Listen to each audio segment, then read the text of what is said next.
A soldier so feared, even the enemy thought he was a ghost. In the deadly jungles of Vietnam, one name struck fear like no other: Master Sergeant Jerry Mad Dog Shriver, the Special Forces legend who vanished without a trace. But as an officer in the Army, I took an oath that I was going to serve my country, and as long as I was in uniform, I intended to fulfill that obligation. And so I wasn't going to let somebody else deter me from that as long as I was willing to serve, and I did voluntarily go. 1. Early life and personality. And here's where it all begins. Jerry Michael Shriver was born on September 24, 1938, in Defuniak Springs, Florida, a quiet little town where everyone knew everyone. He wasn't the type of kid who chased parties or popularity. In fact, he kept to himself, polite and disciplined. He loved reading and exploring nature and carried the military spirit of his World War II veteran father. People noticed he had a serious look in his eyes even as a boy. After a short try at college, Jerry realized he wanted more, something tougher. So he made a decision that changed everything: to enlist in the U.S. Army. 2. Joining the Army and Green Berets. This part blew my mind. From day one in the Army, Jerry wasn't like the others. While recruits looked for shortcuts, Jerry pushed harder every single day. He didn't complain, and he didn't show off. He just worked, and it paid off big.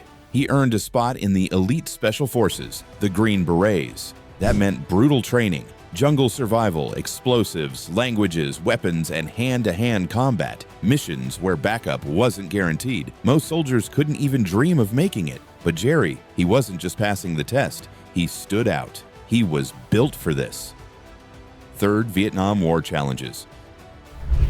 The Vietnam War wasn't a normal battlefield. It was a place where the enemy could be anywhere or nowhere. Soldiers faced booby traps hidden in the ground, underground tunnel networks filled with fighters, and snipers waiting for the smallest mistake. Most soldiers never even saw who shot at them, but Jerry Shriver thrived in this chaos. While others froze under pressure, he stayed calm, alert, and razor sharp. The jungle, which swallowed many men alive, became his hunting ground. Where others saw terror, Jerry saw opportunity. That's where his legend really began to grow. 4. MACV-SOG selection. Not every soldier could handle regular combat, let alone what came next. Jerry was chosen for MACV-SOG, the most secretive and dangerous unit of the war. Their missions weren't limited to Vietnam. They crossed into Laos and Cambodia, where the North Vietnamese ran hidden supply lines. These weren't patrols. They were surgical strikes, destroying enemy camps, capturing high-ranking officers, and rescuing American prisoners. Teams were tiny, just 6 to 12 men, facing enemy forces that could number in the hundreds. No reinforcements, no guarantees, and a staggering death rate. Soldiers avoided this unit if they could. Jerry, he volunteered again and again. Danger wasn't a risk to him, it was fuel. 5. Bond with Montagnards. The Montagnards, tribal warriors from Vietnam's rugged highlands, were some of the fiercest fighters in the war. They didn't trust most Americans, but Jerry was different. He treated them as equals, not tools. He learned their language, ate their food, and fought shoulder to shoulder with them. Slowly, respect turned into loyalty. The Montagnards saw him not just as a foreign soldier, but as a brother. That bond would make Jerry's missions deadlier and his legend even stronger. 6. 1966 Laos Mission.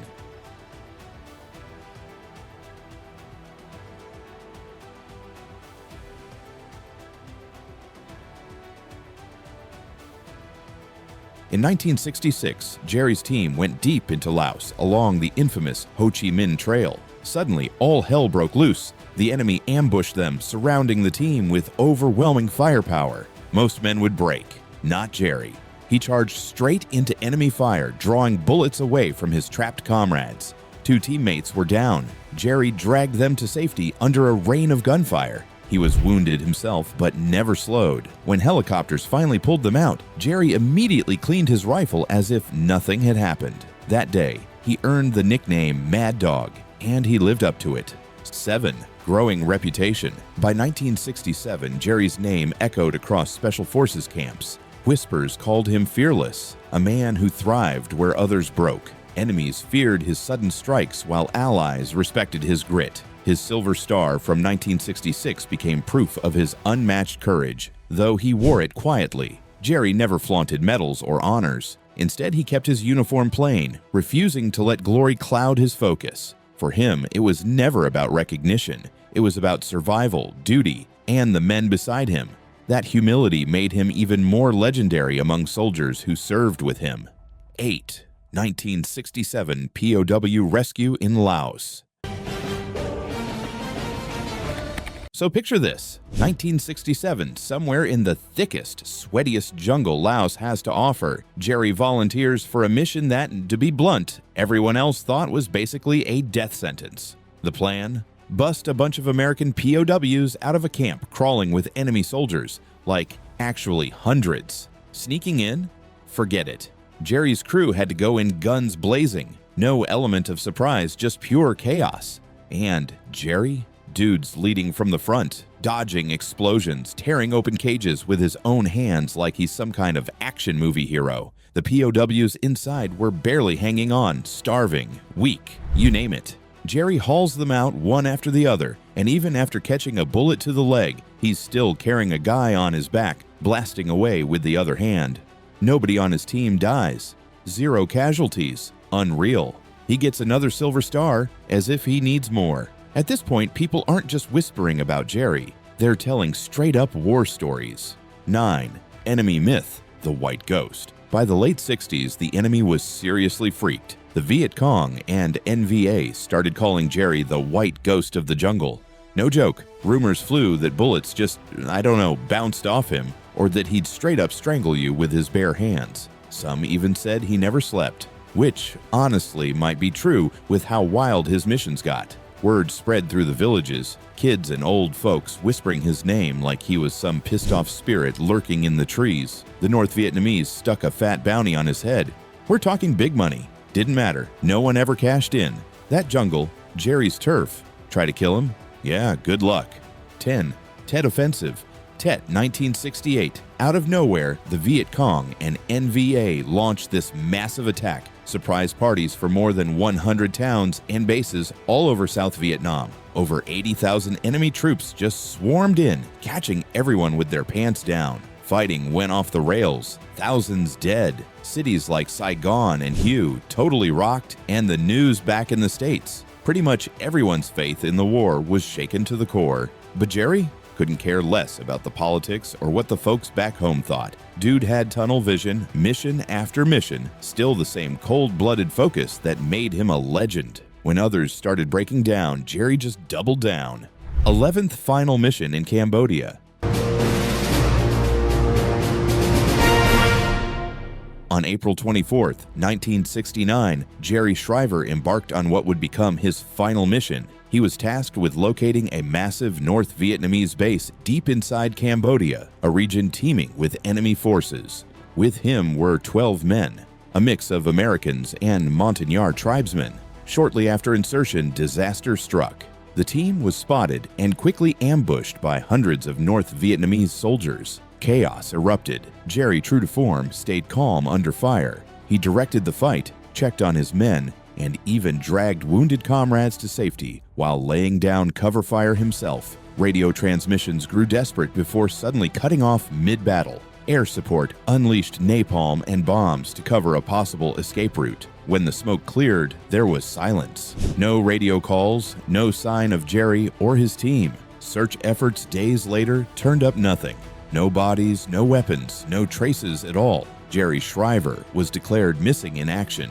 12. Rumors and disappearance. For years after that fateful day, whispers persisted. Some former prisoners of war swore they had seen a tall, pale American in secret jungle camps. A man with long hair, a beard, and chains around his ankles. The descriptions fit Jerry almost perfectly, yet no solid evidence ever surfaced.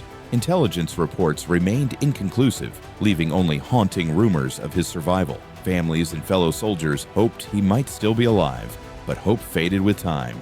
In 1974, the U.S. government officially declared Jerry killed in action, though no remains were ever recovered. His disappearance became one of the Vietnam War's most enduring mysteries. For many veterans, the thought of Jerry, the fearless mad dog, vanishing without a trace remains hard to stomach, a scar that refuses to heal. 13. Legacy. The killer killed a couple of gooks with a bomb cracker one time. Over the course of his service, Jerry Mad Dog Shriver completed more than 100 combat missions, each one riskier than the last. He earned 3 Silver Stars, a Bronze Star with Valor, and a Purple Heart, but medals meant little to him. To the Montagnards he fought beside, Jerry was family. To his fellow Green Berets, he was the man you wanted watching your back. To the enemy, he was a nightmare whispered through the jungle. Despite his legendary status, Jerry never sought the spotlight. He gave no interviews, wrote no books, and rarely spoke about his actions. His story survived only through the men who witnessed it, who swore he was unlike anyone else. Today, his name endures not in history books, but in the memories of those who fought beside him. A quiet, unforgettable warrior who became one of the most feared and respected Special Forces soldiers in Vietnam, Jerry Mad Dog. Shriver's story is not just about war, but about a man who gave everything and vanished into legend. To his enemies, he was a ghost. To his brothers, he was unforgettable. His name still echoes through the jungle where his spirit seems to remain.